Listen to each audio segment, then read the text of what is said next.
Hello and welcome to FinTime. Hope you guys are doing well. I'm back again with another concept video. Let's get started. आज हम बात करेंगे NPS यानी national pension system के बारे में। आई am sure आप सबने इमेजिन किया होगा कि एक सर्टन एज के बाद आराम करना है, घूमना है और बस चिल मारना है। लेकिन ये सब तभी पॉसिबल होगा अगर आप पहले से प्लानिंग कर ले फॉर योर रिटायरमेंट। इसी इंटेंशन से गवर्नमेंट ऑफ इंडिया ने NPS चालू किया था 2004 में। तब ये सिर्फ गवर्नमेंट एम्प्लॉयज़ के लिए था, लेकिन 2009 से हर सिटीज़न के लिए अवेलेबल किया गया है। NPS एक ऐसा टूल है जिसमें आप अपने हिसाब से सेविंग और इन्वेस्ट करके आराम से अपना रिटायरमेंट सिक्योर कर सकते हैं जब आपकी कोई एक्टिव इनकम नहीं होगी। Now the question arises, what is NPS? ये एक पेंशन कम इन्वेस्टमेंट स्कीम है जिससे आप अपना रिटायरमेंट फाइनेंशियली सिक्योर कर सकते हैं। कोई भी इंडियन सिटीजन जो 18 से 60 साल की उम्र के बीच में है NPS ज्वाइन कर सकता है। NPS is govern by PFRDA यानी pension fund regulatory and development authority.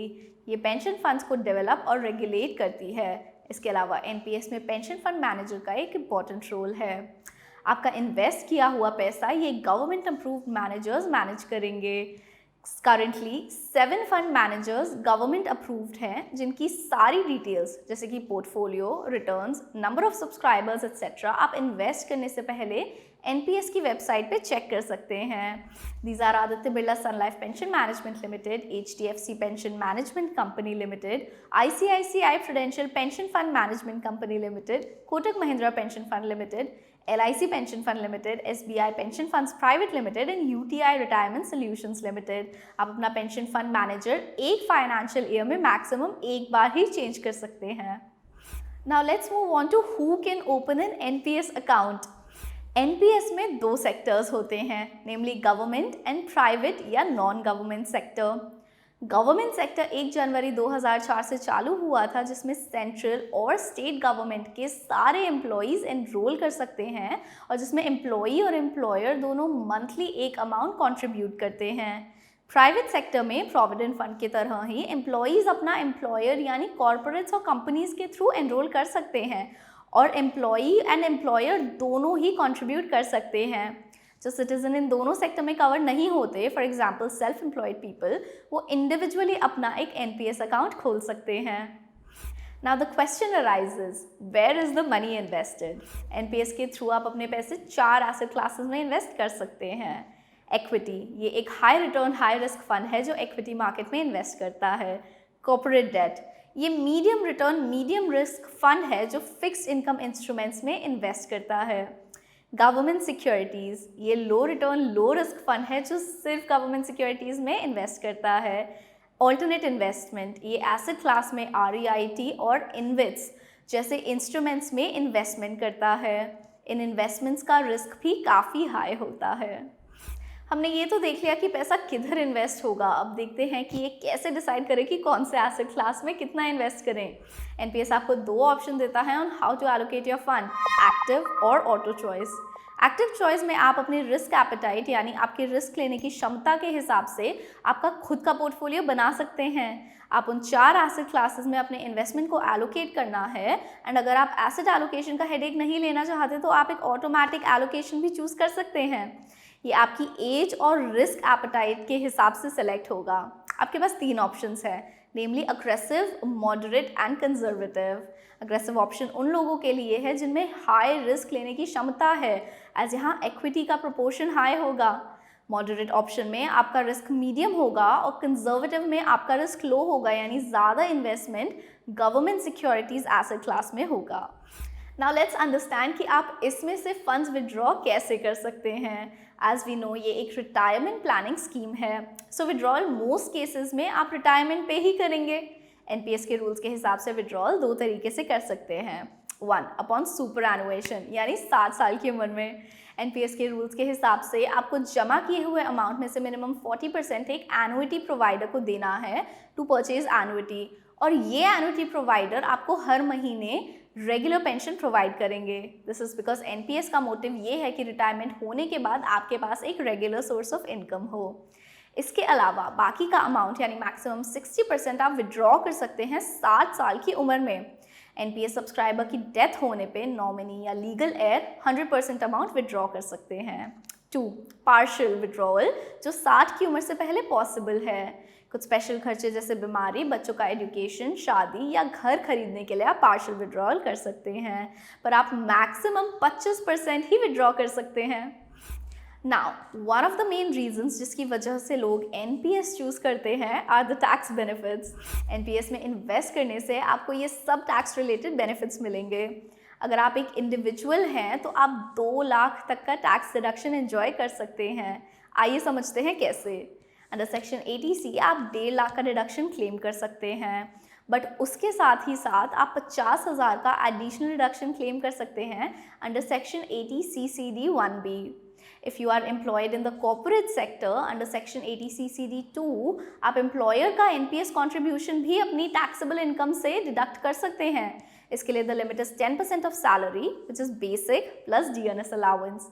और एम्प्लॉयर के साइड से देखें तो वो कंपनी इस अमाउंट को विच इज़ 10% ऑफ सैलरी को अपने पीएनएल में से एज अ बिजनेस एक्सपेंस दिखा के डिडक्शन का बेनिफिट ले सकते हैं। एज एन इन्वेस्टमेंट प्रूफ आपको बस एक ट्रांजैक्शन स्टेटमेंट सबमिट करना है, या फिर आप एनपीएस की वेबसाइट पे लॉग इन करके आपका कॉन्ट्रीब्यूशन का रिसीट भी डाउनलोड करके सबमिट कर सकते हैं।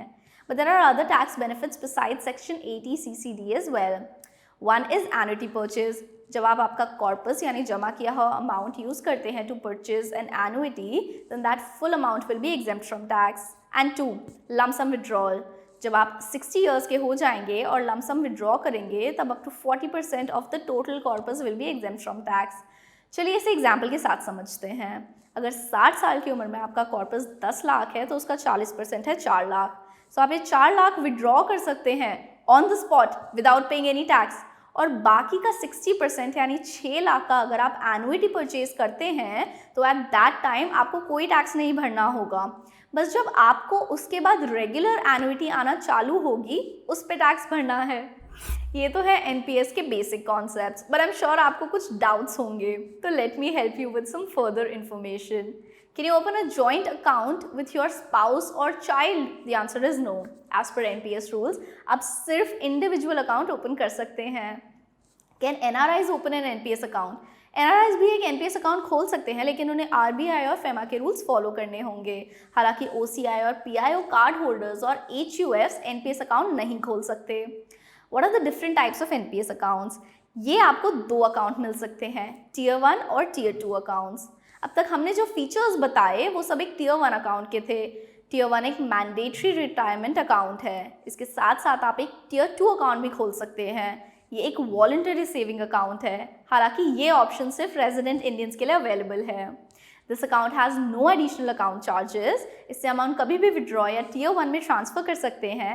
No minimum balance is required, there is no exit load, and आप Tier 1 से डिफरेंट इन्वेस्टमेंट पैटर्न भी सिलेक्ट कर सकते हैं। However, there are a few important points to note. Tier 2 account खोलने के लिए आपके पास Tier 1 अकाउंट होना ज़रूरी है। Tier 2 अकाउंट में कोई टैक्स बेनिफिट नहीं मिलता है। एनपीएस का एक और बेनिफिट है पोर्टेबिलिटी। मान लो आपकी जॉब चेंज हो गई, आप आसानी से अपना अकाउंट पोर्ट कर सकते हैं आपके रजिस्ट्रेशन नंबर के थ्रू, which is also similar to PF। और ये अकाउंट आप ऑनलाइन कहाँ से भी एक्सेस कर सकते हैं, just like your bank account. Video की शुरुआत में we talked about annuities. Simply put, as पर एनपीएस, एनुइटी एक ऐसा अमाउंट है जो आपको रिटायरमेंट के बाद मंथली रिसीव होगा from an annuity service provider. 60 साल ख़त्म होने पे आपको एक ASP चुनना है जहां आप एनुइटी परचेज करोगे, यानी आपका जमा हुआ पैसा उन्हें ट्रांसफ़र करोगे। और अब ये ASP आपको मंथली पेंशन देगा। ये ASP नॉर्मली इंश्योरेंस कंपनीज होती हैं जो NPS के थ्रू ही अपॉइंट होती हैं। NPS का मिनिमम कंट्रीब्यूशन क्राइटेरिया कुछ इस प्रकार है। Tier 1 अकाउंट के लिए minimum amount on registration and minimum amount per contribution is 500 rupees. Minimum contribution in 1 financial year has to be 1000 rupees, पर कितनी बार कंट्रीब्यूट करना है वो आप पे डिपेंड करता है, लेकिन हर साल एक बार कंट्रीब्यूट करना कंपलसरी है। For Tier 2 account, minimum amount on registration is 1000 rupees and minimum amount per contribution is 250 rupees. इसमें कोई minimum balance required नहीं है and it is not necessary to even contribute once a year. तो that's it for today's video guys. Hopefully ये video आपको investment planning में help करेगा। And as always don't forget to like, share, comment and subscribe to FinTime।